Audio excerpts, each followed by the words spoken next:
D'abord, on va montrer que le mouvement du satellite est uniforme. Parce que dans l'approximation, on avait considéré que le satellite gravitait sur une orbite circulaire, donc 2, 1, mouvement uniforme.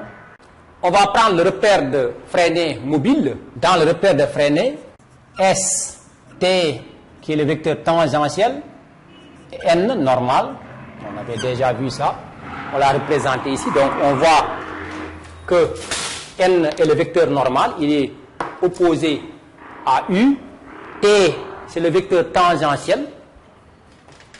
On aura A, qui est l'accélération. On avait précédemment, on rappelle que A, on avait établi ça tout à l'heure, donc égal à K fois M sur RO carré U.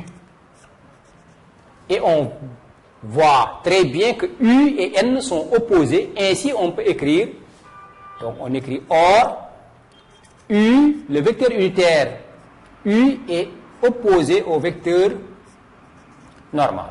Ainsi, A aura pour expression plus KM sur RO carré N. Et ici, on voit que cette accélération a la composante normale.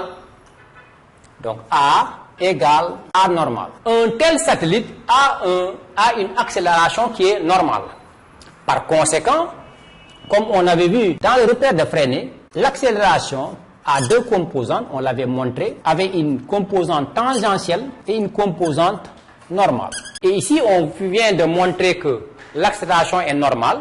Ça veut dire que l'accélération tangentielle est nulle. A égale à AN entraîne l'accélération tangentielle est nulle et l'accélération normale égale à A qui est égale à G. À partir de là, on montre que A de t, qui est par définition égale à la dérivée de la vitesse sur le temps, égale à 0. Ça entraîne que la vitesse est constante. Si la vitesse est constante, la valeur de la vitesse étant constante, ou bien la vitesse étant constante, on peut affirmer que le mouvement est circulaire uniforme. Le mouvement est circulaire uniforme.